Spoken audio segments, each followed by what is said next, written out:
mets les pieds où je veux, Little John. Et c'est souvent dans la gueule.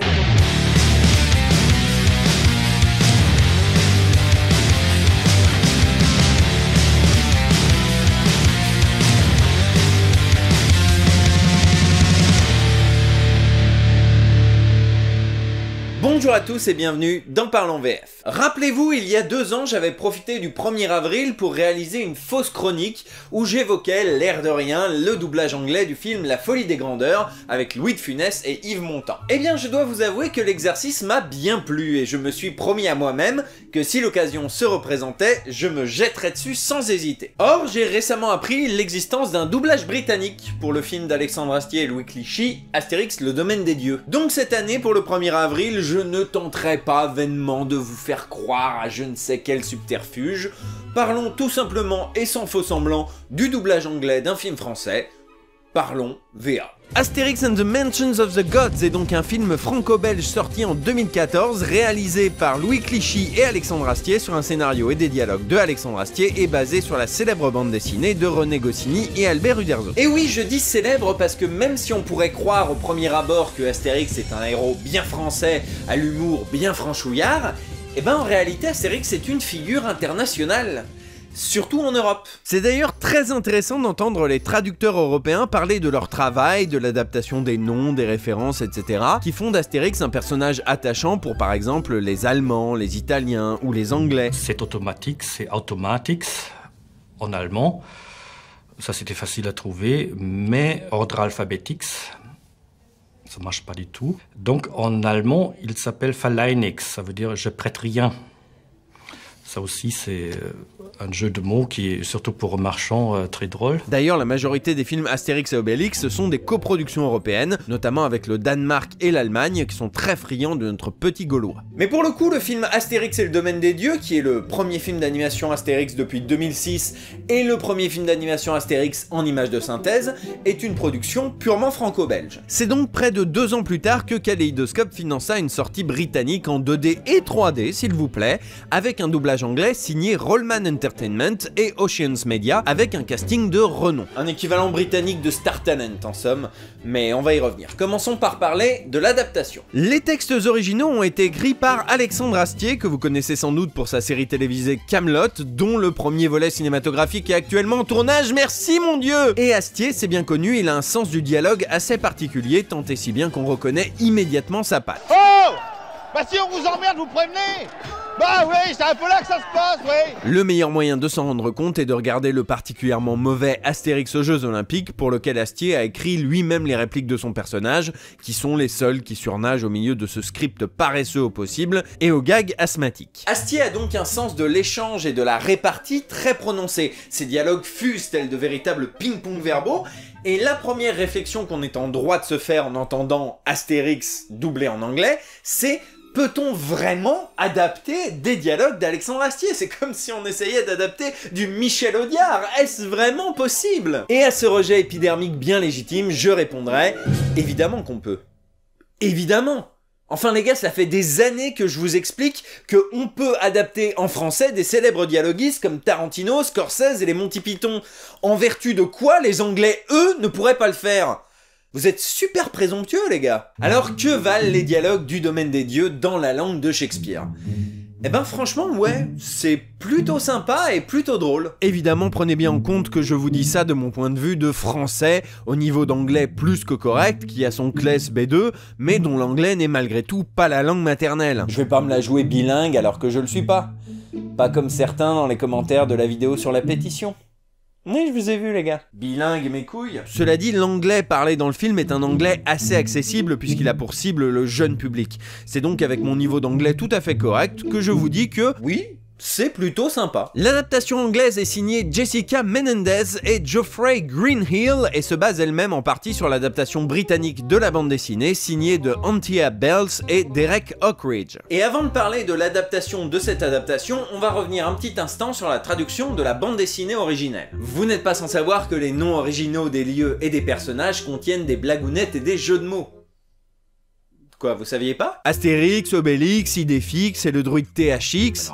Panoramix, c'est ça, je savais que ça sonnait large. Sans parler de Ordre Alphabetix, Set Automatix, H-Canonix, j'en passe et des meilleurs. Un sens du détail et du bon mot qui a été soigneusement et scrupuleusement respecté par les traducteurs étrangers. Pour se recentrer sur l'anglophonie, le petit chien Idéfix, qui est dérivé de idée fixe, comme une idée fixe. Non, c'est pour être sûr. Devient Dogmatix, dérivé de dogmatique, qui signifie qui exprime ses opinions de façon péremptoire. Donc c'est très malin parce que non seulement ça respecte l'idée de idée fixe en dogmatique, mais en plus il y a dog dans le nom. Et dog ça veut dire chien en anglais. Non, c'est vraiment juste pour être sûr. Et si je vous dis que vous êtes deux glands, là vous avez du péremptoire. Bon, je vais pas faire tous les noms, sinon il y en aurait pour des heures. Citons pêle-mêle Ours en plus qui devient Somniferus. On garde la notion de sommeil. Anglégus qui devient Square on the Hypotenuse. On garde la notion de géométrie, même si c'est trop long. Ouais, trop long. Hein. Cacophonix, Full Automatics, Unhygienix et même les noms inventés pour le film, comme Petit Minus qui devient Anonymous. On respecte l'idée de personnage un peu Monsieur Tout-le-Monde. Ou encore Travailler plus pour gagner plus qui devient Give us a bonus. Bien joué, c'est du beau boulot. Que se passe-t-il? Travailler plus pour gagner plus. Et les dialogues, me direz-vous? Eh ben, c'est plutôt sympa. Oui, je dis beaucoup sympa, oui. Les adaptateurs ont pris soin de retranscrire le sel des personnages et des dialogues d'Alexandre Astier et on ne peut que s'en réjouir. Les phrases logoréiques et obséquieuses du Numide fonctionnent très bien, la lassitude du Centurion aussi, et évidemment les gags et les punchlines fonctionnent très bien, en plus d'être synchro la plupart du temps. Ah, ça va pas être la même limonade là. Yeah, I'm in a pretty pickle, aren't I? En plus des noms, on observe une bonne traduction des références. Bien évidemment, les références anglo-saxonnes sont laissées telles quelles. Ne passerez pas! Le barbu, tu dégages. You shall not pass! God, give it a rest, you old fart. Mais d'autres bien françaises Je vous ai compris! À propos de quoi? D'une manière générale, je vous ai compris. trouvent un équivalent assez juste. Say it, everyone! Yes, we can! Can't. What? Okay, so we can't thrash the Romans. Donc toutes les références ont été traduites et adaptées. Quand César dit on jette, on jette. Ouais, c'est pas faux. Non. Non, c'est vrai, celle-là n'a pas été adaptée. When Caesar says get rid of it, we get rid of it. Boy, what a waste.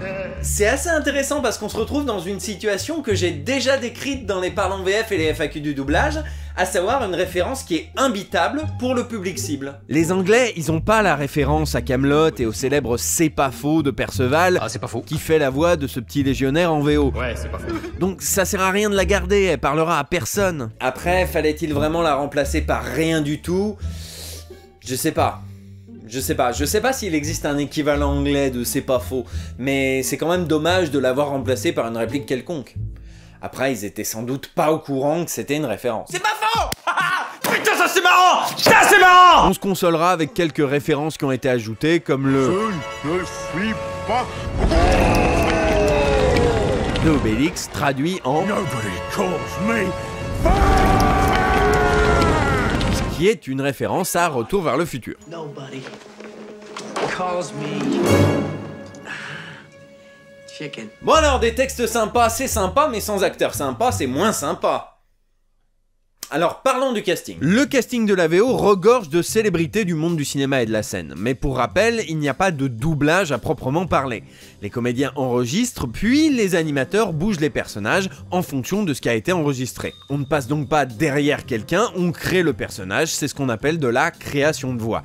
Et ça ne pourrait pas être plus vrai que chez Astier. Car Astier, il le répète assez régulièrement, il écrit pour des comédiens. Il écrit des personnages en ayant en tête le comédien qui va l'incarner. Et si le comédien n'est pas disponible, c'est tout le personnage qui peut être modifié, voire supprimé. Ce fut le cas pour son film Monsieur Carlson, initialement écrit pour Alain Delon, qui s'est finalement retiré du projet, obligeant Astier à réécrire son film pour une autre personne, à savoir Isabelle Adjani, le film devenant ainsi David et Madame Hansen. Mais pas besoin d'aller aussi loin évidemment, hein. Il suffit de voir les personnages de Clavier, Philippot, Mondi ou Pascal Vincent dans Camelot. J'espère que tu fabules, bourgeois de bonne aloi.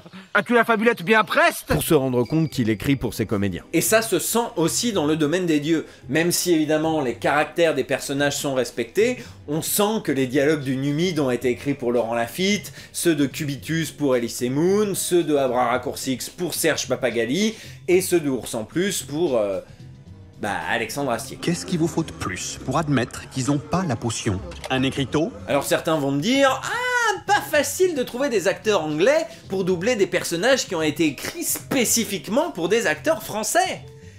Oui, comme dans le doublage français, à un moment faut être cohérent les gars. Parlons donc du casting anglais. Astérix, qui est interprété en version originale par le grand Roger Carrel, est doublé en anglais par Jack Whitehall. Comédien de stand-up assez connu au Royaume-Uni, il a joué dans pas mal de séries là-bas, et notamment une dont il est l'auteur et acteur principal, Bad Education, une sorte de GTO à l'anglaise, assez sympa, je vous recommande. Il a aussi animé les Brit Awards en 2018, a sa propre série documentaire sur Netflix, mais il n'a pas joué dans Doctor Who. Et vous savez ce qu'on dit, si t'es un acteur britannique et que t'as pas joué dans Doctor Who...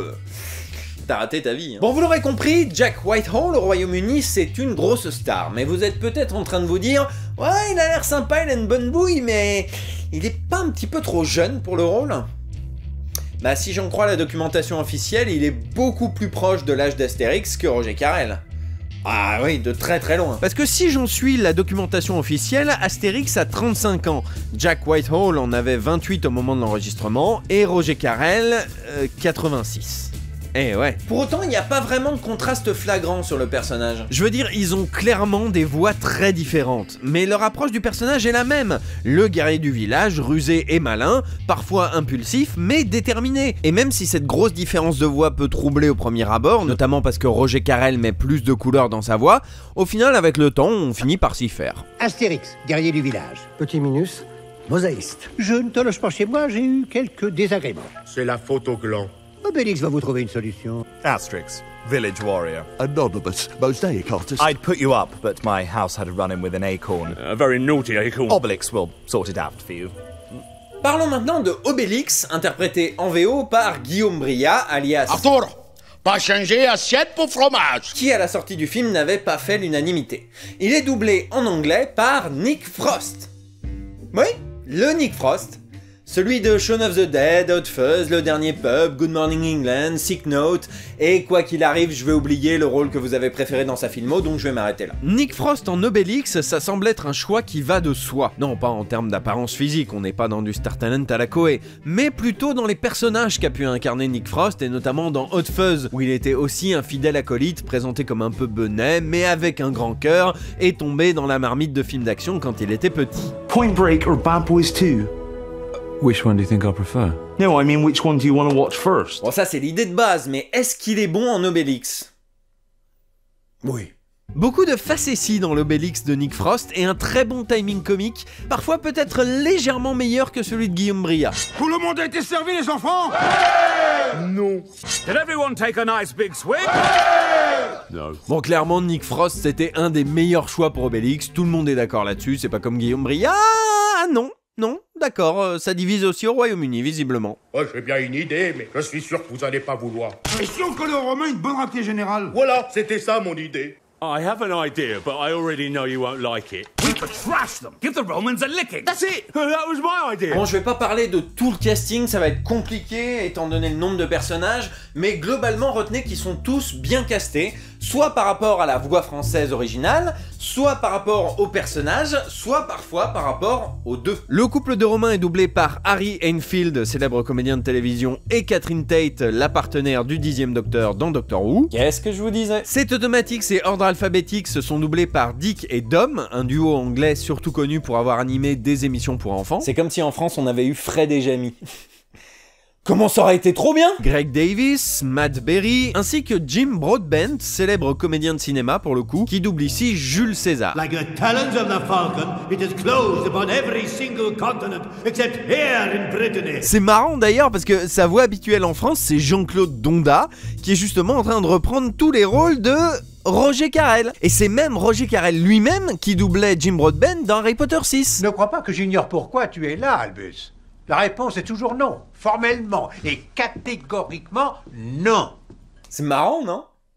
Hein, non, apparemment tout le monde s'en fout. Pour faire un tir groupé, ils se débrouillent tous très bien. Si on peut regretter que certains acteurs ne soient pas toujours synchro et qu'il y ait quelques erreurs de jeu par-ci par-là, la grande majorité des répliques font mouche, les dialogues d'Astier sont bien retranscrits à l'écran, bon timing comique, bref, c'est réussi. Qui vient de boire le petit là? C'est quand même pas du jus de fraise? Mais vous laissez pas avoir. À tous les coups, c'est du flan. Du flan? Dans une gourde? Mais on est où là, Centurion? Well, whatever it is he just drank, it wasn't a pina colada. Come on, he's bluffing. Don't fall for it. It's baloney. Baloney? In a bottle? Who do you take us for anyway, Centurion? J'ai notamment un petit faible pour Donnie Lucas qui double la verve de Duplicata avec beaucoup de talent tant il est proche de la VO. Des fois on a vraiment l'impression d'entendre une version anglaise de Laurent Lafitte. Moi j'ai tout d'abord envie de dire merci, mais la fuite est-elle réellement une issue?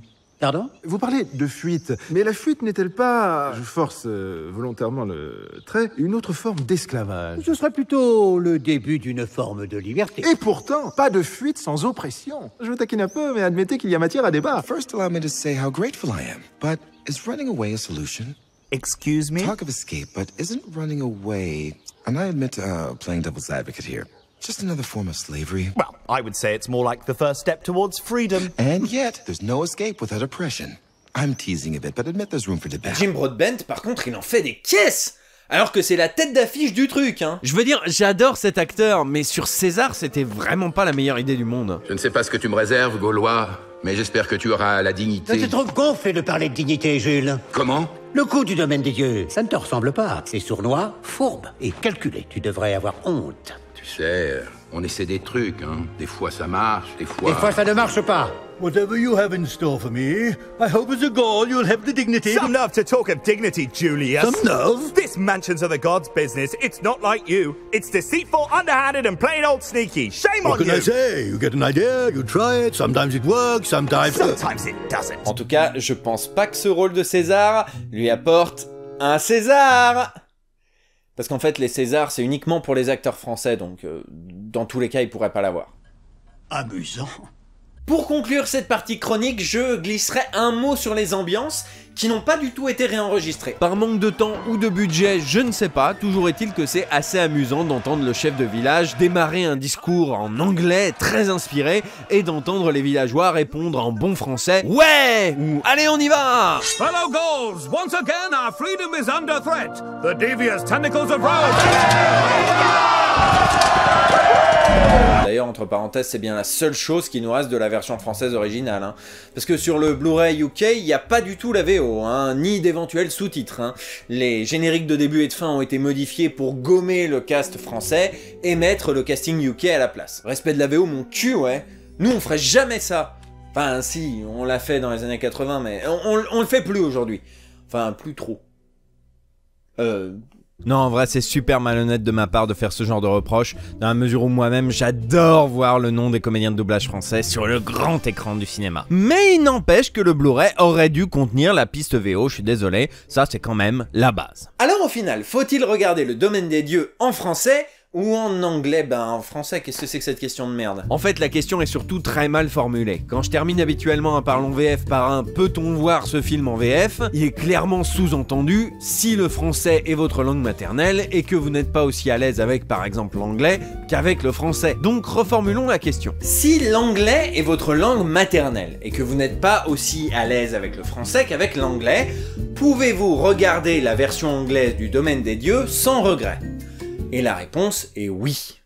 Bien sûr. En cliquant sur cette vidéo, j'imagine que pas mal d'entre vous se sont dit « Oh là là, les Anglais ils ont dû faire un doublage catastrophique, ils ont pas pu rendre justice à la verve de Alexandre Astier, Mr. Fox va le démonter, on va bien rigoler. » Mais de la même manière que je souligne les bons doublages français de films étrangers, il convient de faire la même chose dans l'autre sens quand c'est le cas. Et c'est le cas pour Le Domaine des Dieux. La traduction est astucieuse, l'adaptation réussie, le casting bien trouvé dans l'ensemble, c'est le genre d'évidence que j'attends quand je regarde une VF. C'est donc encore une fois de mon œil de francophone à l'anglais correct que je recommande aux anglophones et aux curieux le doublage anglais du Domaine des Dieux. Je suis pas sûr.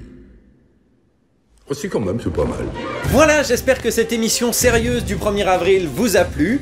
Personnellement, je me suis bien amusé à la faire, donc j'espère que le plaisir était partagé. C'était assez marrant d'être de l'autre côté de la barrière et de voir comment les Anglais adaptent nos références, doublent nos acteurs et comment nous, on le vit. D'ailleurs, n'hésitez pas à dire ce que vous pensez de cet aperçu de doublage dans les commentaires de la vidéo. Par contre, gardez bien à l'esprit que, puisque j'ai fait une émission sérieuse aujourd'hui, le vrai épisode du 1er avril peut tomber n'importe quand. Le 2 août, le 12 septembre, le 3 mars, demain... N'importe quand. Ah, j'adore vous mettre la pression. Allez, à la prochaine.